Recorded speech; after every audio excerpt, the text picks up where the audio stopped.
तो आज की इस वीडियो में हम लोग बात करेंगे MHD2 का भारत भारती जो हमारा काव्यांश है, जो कि मैथिली शरण गुप्त द्वारा लिखित है, उसी के भविष्य खंड के। ठीक है। तो दोस्तों, पहले भी हम लोगों ने एक वीडियो अपलोड किया हुआ है जिसमें अतीत खंड की बात की गई है भारत भारती की। तो मुझे एक कमेंट मिला था जिसमें किसी पूजा नाम की किसी हमारे इस यूट्यूब फैमिली मेंबर ने ही कहा था कि सर इसके वर्तमान खंड, अतीत खंड और भविष्य खंड की भी वीडियो जरूर बनाइए। तो देखिए, मैं उन्हीं के माध्यम से सभी को बताना चाहता हूँ कि भारत भारती जो आप लोगों का MHD2 खंड है, उसमें किसी भी या फिर कहीं पे भी वर्तमान खंड की कोई भी बात नहीं की गई है। ठीक है। इसलिए आप लोगों को अतीत खंड मतलब जो वीडियो है वो पहले ही मिल चुका है, और ये भविष्य खंड की जो वीडियो है हम लोग आज इसमें देख रहे हैं। ठीक है। अब देखिए, जो भविष्य खंड है इसमें 4 वर्गों की बात की गई है, जिसमें क्षत्रिय वर्ग है। ठीक है, मतलब क्षत्रिय। उसके बाद एक और आता है हमारा जो कि वैश्य है। ठीक है। उसके बाद आता है हमारा शूद्र। ठीक है, शूद्र आप लोग देख पा रहे हैं, रेड कलर में लिखा हुआ है। ठीक है, शूद्र है। उसके बाद एक और यहाँ पे वर्ग की बात की गई है जो कि साधु संत है। ठीक है। तो इनमें जब आप लोग इस काव्यांश को निकाल कर देखेंगे या फिर काव्य को जब निकाल कर देखेंगे तो उसमें क्षत्रिय जो खंड है उसमें से 3 ऐसे पद दिए गए हैं जिनकी हम लोग व्याख्या देखेंगे। तो आप लोगों के बुक में क्षत्रिय वर्ग के अंदर 3 ही क्षत्रिय खंड के अंदर भविष्य खंड में जो क्षत्रिय वर्ग है वहां पे 3 पद आपको दिया गया है। उसमें से हम लोग इसकी वर्णन करेंगे। उसके बाद हम लोग शुद्ध वर्ग को देखेंगे, वैश्य वर्ग मतलब वैश्य शुद्ध सीरियली देखते जाएंगे। ठीक है। तो देखिए, क्षत्रिय में पहला जो हमारा ये पद है उसमें कहा गया है कि हे क्षत्रियों, सोचो तनिक तुम आज कैसे हो रहे, हम क्या कहें, कह दो तुम्ही, तुम आज जैसे हो रहे, स्वाधीनता सारी तुम्ही ने है ना खोई देश की, तुम्ही ने है ना खोई देश की, बनकर विलासी विग्रही नैया डुबोई देश की। देखिए, तो ये जो पंक्ति कहा गया है इसको हम लोग समझते हैं। तो इस पंक्ति में किस बारे में बात किया गया है? तो इस पंक्ति में पतन मतलब देश की पतन, सॉरी, देखिए, पतन और देश की स्वतंत्रता खोने के कारण को बताया गया है कि किसके कारण हमारे देश का पतन हुआ और उसकी स्वतंत्रता को मतलब उसकी स्वतंत्रता खत्म हो गई है। ठीक है। तो कवि मैथिली शरण गुप्त जी हैं जो कि क्षत्रिय वर्ग को संबोधित करते हुए कहते हैं कि वे स्वयं विचार करें कि आज उनकी स्थिति कितनी गिर चुकी है। किनकी स्थिति? क्षत्रियों की स्थिति। ठीक है। जिनके ऊपर देश की रक्षा का दायित्व था। क्षत्रिय लोग कौन थे? जो कि युद्धों का संचालन करते थे। ठीक है। तो जिनके ऊपर देश की रक्षा का दायित्व था वही अपने कर्तव्य से विमुख हो गए हैं। मतलब वे लोग अपने कर्तव्य को सही ढंग से नहीं कर रहे हैं। कभी आरोप लगाते हैं कि देश की स्वतंत्रता खोने में खोने में क्षत्रिय वर्ग की बड़ी भूमिका रही है, क्योंकि वे भोग विलास और आपसी संघर्षों में पड़कर देश की नैया को डुबो बैठे हैं। ठीक है, मतलब आपसी संघर्ष में अपने आप में झगड़ा और कलह में व्यस्त होकर इन्होंने क्या किया है? देश का जो नैया है वो पूरी तरह से डुबो दिया है। ठीक है। अगली पंक्ति में क्या कहा गया है ये देखिए कि निज दुर्दशा पर आज भी क्यों ध्यान तुम देते नहीं, अत्यंत ऊंचे से गिरे हो किंतु तुम चेते नहीं, अब भी न आंखें खोल कर क्या तुम बिलोकोगे कहो, अब भी कुपथ की ओर से मन को न रोकोगे कहो। मतलब इस पंक्ति में किस बारे में बात किया गया है? तो इस पंक्ति में आत्मचिंतन की कमी और कुपथ पर चलना मतलब छोड़कर सही रास्ते पर चलने की बात की गई है। ठीक है। तो पहली पंक्ति को हम लोगों ने देख लिया। दूसरी पंक्ति में आत्मचिंतन करने की बात की गई है, मतलब खुद के बारे में सोचने की बात की गई है। ठीक है। तो कवि आश्चर्य मतलब व्यक्त करते हैं कि इतनी दयनीय स्थिति के बावजूद भी क्षत्रिय लोग जो हैं वो अपनी दुर्दशा पर ध्यान नहीं दे रहे हैं। वे पहले ऊंचे आदर्शों पर स्थित थे, मतलब पहले बहुत ऊंचे थे जो क्षत्रिय वर्ग हैं, लेकिन अब गिर चुके हैं। लेकिन अब वे पहले की तुलना में बहुत नीचे गिर चुके हैं। फिर भी उन्हें चेतना नहीं आई है, फिर भी उनका होश ठिकाने नहीं आया है। कभी प्रश्नों के माध्यम से उन्हें झकझोरते हैं कि क्या वे अब भी आंखें खोलकर वास्तविकता को नहीं देखेंगे, और क्या वे अपने मन को गलत मार्ग से नहीं रोकेंगे। ये प्रश्न पूछते हुए कवि सबको चेत रहे हैं, मतलब सबको समझा रहे हैं। ठीक है। तो ये रहा हमारा दूसरा पद। ठीक है। क्षत्रियों के बारे में तीसरा पद है, वे कहते हैं कि वीर, अब भी कवि क्या कर रहे हैं? उनको वीर कह रहे हैं कि वीर उठो, अब तो कुयश की कालिमा को मेट दो का मतलब मिटा दो। निज देश को जीवन सहित तन मन तथा धन भेंट दो। रघु राम भीष्म तथा युधिष्ठिर राम न हो जो ओज से, तो वीर विक्रम से बनो विद्यानुरागी भोज से। इस पंक्ति में क्या कहा है मैथिली शरण गुप्त जी ने, इसमें वीरता, त्याग और आदर्शों की ओर ध्यान केंद्रित करते हुए सबको प्रेरणा दे रहे हैं, सबको मोटिवेट कर रहे हैं। ठीक है, तो कवि क्षत्रियों को वीर कहकर उन्हें उठ खड़े होने के लिए प्रेरित करते हैं। मतलब जो क्षत्रिय भी गिर चुके हैं उन्हें फिर से खड़े होने की बात कह रहे हैं। वे कहते हैं कि वे अपने ऊपर लगे कलंक को मिटाएं और देश के लिए अपना सर्वस्व, तन, मन और धन अर्पित कर दें। साथ ही राम, भीष्म और युधिष्ठिर जैसे आदर्शों का अनुसरण करें। मतलब हमारे भारत भूमि में ही राम हुए, भीष्म हुए और युधिष्ठिर जैसे महाप्रतापी बलशाली राजा हुए, तो उनका अनुसरण कर रहे हैं, उनको याद दिला रहे हैं। ठीक है, यदि ऐसा मतलब अगर आप इनके जैसा नहीं बन सकते, यदि ऐसा संभव ना हो, तो विक्रमादित्य की वीरता और राजा भोज की विद्या प्रेमी प्रवृत्ति अपनाएं। बोल रहे हैं कि अगर महाभारत रामायण से अगर आप सीख लेते हैं, अगर इनके जैसा नहीं भी बन सकते हैं, तभी विक्रमादित्य की तरह वीरता दिखाइए और राजा भोज की तरह विद्या प्रेमी प्रवृत्ति का बनिए। ठीक है, आगे हम लोग बात करेंगे वैश्य की। ठीक है, तो देखिए वैश्य के भी 2 या 3 पद बताए गए हैं। तो पहला पद है हमारा, वैश्यों सुनो, व्यापार सारा मिट चुका है देश का। अच्छा, वैश्य लोग कौन होते हैं? जो देश में व्यापार करते हैं। ठीक है, वैश्य उन्हीं को कहा गया है जो देश में व्यापार करते हैं। सब धन विदेशी हर रहे हैं, पार है क्या क्लेश का, अब भी न यदि कर्तव्य का पालन करोगे तुम यहाँ, तो पास है वे दिन की जब भूखे मरोगे तुम यहाँ। तो इसमें कवि व्यापार का पतन और आर्थिक पराधीनता की बात करते हैं इस पंक्ति में। ठीक है, तो कवि मैथिली शरण गुप्त जो है वैश्य वर्ग को संबोधित करते हुए, मतलब वैश्य वर्ग मतलब वही जो लोग बिजनेसमैन है। ठीक है, जो लोग व्यापार करते हैं, बिजनेसमैन। ठीक है, तो इन्हीं को संबोधित करते हुए कहते हैं कि देश का सारा व्यापार लगभग नष्ट हो चुका है और देश की संपत्ति विदेश में लोग ले जा रहे हैं। वे प्रश्न करते हैं कि क्या इस दुख की कोई सीमा नहीं है? यदि वैश्य वर्ग अब भी अपने कर्तव्यों का पालन नहीं करेगा, मतलब वैश्य वर्ग जो है वो अपना कर्तव्य का पालन ठीक से नहीं कर रहे हैं, क्योंकि विदेशों में वैश्य जो कारोबार है वो चला गया है, सारी संपत्ति। तो बोल रहे हैं कि क्या वैश्य वर्ग अब भी अपने कर्तव्यों का पालन नहीं करेंगे, तो वो समय दूर नहीं जब उन्हें भूखे मरना पड़ेगा। यहाँ कभी आर्थिक शोषण और उसकी भयावहता को उजागर कर रहे हैं कि मतलब अगर वैश्य वर्ग जो है अगर अपना कर्तव्य अच्छे ढंग से नहीं करेंगे, तो उन्हें भी भूखा मरना पड़ेगा और देश के बाकी लोगों को भी उनके साथ भूखा मरना पड़ेगा। ठीक है, इसलिए सबको चेतना लाने की कोशिश कर रहे हैं। आगे की पंक्ति है, अब तो उठो हे बंधुओं। आगे की पंक्ति में कहा गया है कि अब तो उठो हे बंधुओं, निज देश की जय बोल दो, बनने लगे सब वस्तुएं, कल कारखाने खोल दो, जावे यहाँ से और कच्चा माल अब बाहर नहीं, होमेडेन के बाद बस अब इंडिया ही सब कहीं। ठीक है, होमेडेन के बाद बस अब इंडिया ही सब कहीं।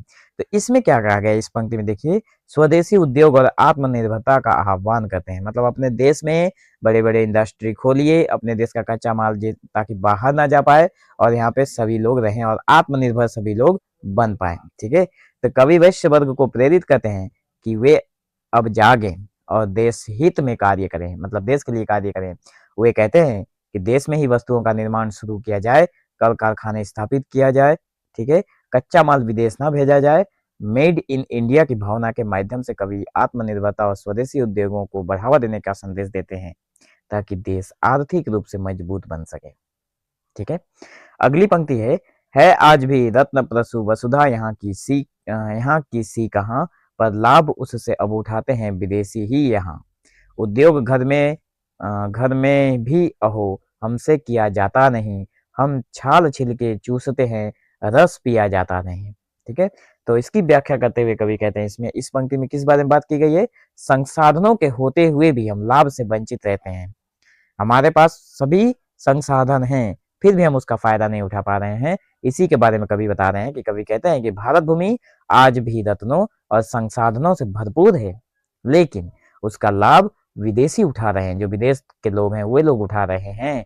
भारतीय लोग स्वयं अपने घर में भी उद्योग स्थापित नहीं कर पा रहे हैं और कुछ केवल तुच्छ चीजों में उलझ रहे हैं, मतलब उलझे हुए हैं। भारत के जो लोग हैं वो केवल छोटी मोटी चीजों में उलझे हुए हैं। अपने देश में सभी तरह के रत्न रहते हुए, सभी तरह के संसाधन रहते हुए भी हम लोग उसे से वंचित रहते हैं। ठीक है। छाल छील के चूसने का अर्थ है कि हम वास्तविकता लाभ, मतलब वास्तविक जो लाभ है उसको छोड़कर केवल बाहरी और नगण्य चीजों में संतोष कर रहे हैं। मतलब छोटी मोटी जो लाभ होते हैं, छोटी मोटी जहाँ पे कारोबार होते हैं वही कर रहे हैं। बड़े बड़े व्यापारी तो विदेश में हैं और यहाँ मतलब विदेश से बैठे बैठे भारत से पैसा लूट रहे हैं। ठीक है। जबकि असली रस और समृद्धि जो है दूसरों द्वारा लिया जा रहा है। ठीक है, वही बात कवि ने कहा है। अब देखिए, शुद्धों के बारे में भी कवि ने मतलब छोड़ा नहीं है। उन्होंने समझाते हुए सबको कहा है कि देखिए, शुद्ध के बारे में पहली पंक्ति क्या है कि शुद्धों उठो, तुम भी भारत भूमि डूबी जा रही। ठीक है, तुम भी उठो कि भारत भूमि डूबी जा रही है। है योगियों को भी अगम जो व्रत तुम्हारा है वही, जो मातृ सेवक हो वही सुत श्रेष्ठ, जाता है गिना कोई बड़ा बनता नहीं लघु और नम्र हुए बिना। मतलब कहा गया है इसमें। ठीक है, इसमें किस बारे में बात की गई है? तो इसमें अंतिम पंक्ति जो है इसमें कहा गया है कि कोई भी व्यक्ति छोटा बने बिना मतलब बड़ा नहीं बन सकता। ठीक है, तो जागरण, सेवा और विनम्रता का महत्व इस पंक्ति में दिखाया गया है। सॉरी, मैंने यहाँ पे थोड़ा इसको कलरिंग नहीं किया था आंसर को बनाते वक्त। ठीक है, तो कवि मैथिली शरण गुप्त जी जो है शुद्ध वर्ग को संबोधित करते हुए कहते हैं कि देश जो है वो संकट में है, इसलिए उन्हें भी जागना चाहिए। वो ये बताते हैं कि जो सेवा और परिश्रम का कार्य शुद्ध करते हैं वो इतना महान है कि योगियों के लिए भी कठिन है। मतलब शुद्ध लोगों जो सेवा और परिश्रम का काम करते हैं उससे बड़े बड़े योगी भी नहीं कर पाते हैं, बहुत कठिन है। तो जो व्यक्ति अपनी मातृभूमि की सेवा करता है वही श्रेष्ठ पुत्र कहलाता है। ठीक है, तो साथ ही कवि यह भी स्पष्ट कहते हैं कि कोई भी व्यक्ति बिना विनम्रता और सरलता के महान नहीं बन सकता। ठीक है, अगली पंक्ति जो है सुदूरों के बारे में वो है कि रख्यो न व्यर्थ घृणा कभी निज वर्ण से या नाम से। मतलब अपने वर्ण और नाम से कभी भी घृणा नहीं रखना है। मत नीच समझो आपको, ऊंचे बनो कुछ काम से। मतलब अपने आप को हमेशा नीचा नहीं समझो, कुछ अच्छे काम करो जिससे जगवासी तुम्हारा नाम लें। उत्पन्न हो तुम प्रभु पदों से, जो भी सभी का ध्येय है। तुम हो सहोदर सुध सरी के चरित जिसकी ज्ञेय है। ठीक है, देखिए इसमें क्या कहा गया है, इसमें आत्मसम्मान और कर्म के द्वारा महानता हासिल करने की बात की गई है। ठीक है, तो कवि शूद्रों को प्रेरित करते हुए कहते हैं कि वे अपने वर्ण या नाम से घृणा ना करें और स्वयं को कभी नीच ना समझे। ठीक है, तो शूद्रों को कभी भी अपने आप को अपने नजरों में छोटा समझने की गलती ना करने की बात कहते हैं मैथिली शरण गुप्त जी। वे कहते हैं कि महानता जन्म से नहीं बल्कि कर्म से प्राप्त होती है, इसलिए अच्छे कार्यों के माध्यम से ऊंचा स्थान प्राप्त किया जा सकता है। आगे जो कवि हैं वो बताते हैं कि सभी मनुष्य ईश्वर से ही उत्पन्न है, इसलिए सब समान है। सुरसरी मतलब यहाँ पे गंगा को कहा गया है। ठीक है, सुरसरी मतलब गंगा है, तो सुरसरी के समान पवित्र हैं। शुद्ध लोग जो है वो सुरसरी के समान, गंगा के समान पवित्र है। और महान होने का संकेत देकर कवि शुद्ध वर्ग में आत्मसम्मान और आत्मविश्वास जगाने का प्रयास करते हैं। ठीक है, अब हम लोग बात करते हैं साधु संत के बारे में। ठीक है, देखिए इसमें भी दो तीन पंक्ति आप लोगों को मिलेगी, तो उसको भी हम लोग उसकी व्याख्या भी समझ लेते हैं। साधु संतों के बारे में कवि ने पहली पंक्ति में कहा है कि संतो महंतो स्वामियों, गौरव तुम्हारा ज्ञान है, पर क्या कभी इस बात पर जाता तुम्हारा ध्यान है। वे देश चाहे सुगम हो, आवेश अति दुर्गम्य है, सौरभ रहित है जो सुमन, वह रूप में क्या रम्य है। तो इसकी व्याख्या में मतलब इस पंक्ति में किस बारे में बात की गई है? ज्ञान के उपयोग और उसकी सार्थकता पर प्रश्न उठाते हैं कवि मैथिली शरण गुप्त जी। पूछते हैं कि मतलब मैथिली शरण जी जो है वो कहते हैं कि साधु संतों से कहते हैं कि उनका वास्तविक गौरव जो है उनके ज्ञान में नहीं थे, कि हे पंडितों, हे महात्माओं, हे मुनियों, आप लोगों का जो वास्तविक ज्ञान है वो आप लोगों का जो वास्तविक गौरव है वो आपके ज्ञान में ही नहीं थे। लेकिन वे प्रश्न उठाते हैं कि क्या यह ज्ञान समाज के हित में उपयोग हो रहा है। लेकिन वो मतलब पूछ रहे हैं कि हे पंडितों, आप लोगों के पास जो ज्ञान है वो तो आप लोगों का गौरव है, लेकिन आप लोगों का जो ज्ञान है क्या वो सच में समाज की भलाई के लिए उपयोग हो रहा है।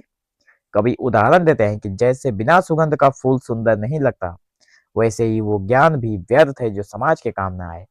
मतलब जिस तरह से एक फूल में अगर सुगंध ना हो, किसी फूल से अगर दुर्गंध निकले तो फूल कोई लेना पसंद नहीं करता, कोई उसे सूंघना भी पसंद नहीं करता।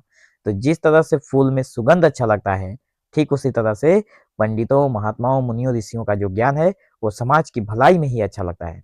अगर उस ज्ञान से समाज की भलाई नहीं हो रही है तो ज्ञान किसी काम का नहीं है। ठीक है, तो यहाँ कवि ज्ञान की उपयोगिता और सामाजिक जिम्मेदारी को रेखांकित भी करते हैं। अगला पंक्ति है, हे साधुओं सोए बहुत, अब ईश्वराराधन करो, उपदेश द्वारा देश का कल्याण कुछ साधन करो। डूबे रहोगे और कब तक हाय तुम अज्ञान में, चाहो तुम ही तो देश की काया पलट दो आन में। इसमें कवि व्याख्या करते हुए जागरण और समाज कल्याण की मतलब समाज कल्याण का आह्वान कर रहे हैं। तो कवि साधुओं को झकझोरते हुए कहते हैं कि वे बहुत समय से निष्क्रिय हैं, साधु संत जो है अपना काम ठीक से नहीं कर रहे हैं। अब उन्हें जागना चाहिए और सच्चे अर्थों में ईश्वर की आराधना उपासना करनी चाहिए। केवल व्यक्तिगत साधना प्राप्त नहीं है, बल्कि अपने उपदेशों के माध्यम से समाज और देश का कल्याण करना भी आवश्यक है। बल्कि अपने जो उपदेश हैं, अपने जो हमारा जो समाज है उसमें अपने उपदेशों के द्वारा लोगों का भलाई करने की बात कहनी चाहिए। कवि कहते हैं कि यदि साधु चाहे तो वे देश की स्थिति को तुरंत बदल सकते हैं, इसलिए उन्हें अज्ञान और निष्क्रियता से बाहर आना चाहिए। ठीक है, एक और पंक्ति है साधु संतों के बारे में जिसमें बोल रहे हैं कि थे साधु तुलसीदास, नानक रामदास समर्थ भी, विवहित यदि पद हो रहा है आज उनके अर्थ भी, पर वे न होकर भी यहाँ उपकार सबका कर रहे, सद्भाव उनके ग्रंथ सबके मानसों में भर रहे। मतलब इस पंक्ति में क्या कहा गया है कि महान संतों के आदर्श और उनके प्रभाव की बातें की गई है कि जो बड़े बड़े महान संत जो हुए भारत में, उनके आदर्श और उनका प्रभाव आज भी चल रहा है, उसके बारे में बात कर रहे हैं। तो कवि तुलसीदास, गुरु नानक और समर्थ रामदास जैसे महान संतों का उदाहरण देते हुए कहते हैं कि जिन्होंने अपने जीवन और ग्रंथों के माध्यम से समाज का कल्याण किया। वे बताते हैं कि हे संत, आज भले ही मतलब वे सभी जितने भी संत थे आज भले ही जीवित नहीं है, कबीर भी है, ठीक है, फिर भी उनके ग्रंथ लोगों के मन में सद्भाव, नैतिकता और अच्छे विचार उत्पन्न कर रहे हैं। उनके जो ग्रंथ है उसको पढ़ने से हमारे लोगों के अंदर, समाज में जितने भी लोग हैं सबके अंदर कौन सी चीजें उत्पन्न होती है? सद्भाव उत्पन्न होता है, नैतिकता का ज्ञान मिलता है। ठीक है, इसलिए हे मतलब ऋषि मुनियों, संतों, साधु संतों सबको अच्छे उपदेश देने की और समाज की भलाई के लिए काम करने का आह्वान करते हैं। तो निष्कर्ष में हम लोग लिख सकते हैं कि इस काव्यांश में मैथिली शरण गुप्त ने भारतीय समाज के सभी प्रमुख वर्गों जैसे क्षत्रिय, वैश्य, शूद्र और साधु संतों को उनके कर्तव्यों का स्मरण कराते हुए जागृत करने का प्रयास किया है। कवि केवल उनकी कमजोरियों को नहीं दिखाते, बल्कि उन्हें सही मार्ग पर चलकर राष्ट्र के पुनर्निर्माण में योगदान देने की भी प्रेरणा देते हैं। तो इस प्रकार यह काव्यांश जो है राष्ट्रीय चेतना, आत्मनिर्भरता और सामाजिक एकता का सशक्त संदेश प्रस्तुत करता है। तो दोस्तों मिलेंगे हम लोग एक नए वीडियो में। मैं आशा करता हूँ कि आप लोगों को ये वीडियो बहुत ही पसंद आया होगा। तो इसी तरह के इंटरेस्टेड वीडियो पाने के लिए मेक श्योर चैनल के साथ बने रहें। तो आज की इस वीडियो से हम विदा लेते हैं, मिलेंगे हम लोग एक नए वीडियो में, तब तक के लिए धन्यवाद।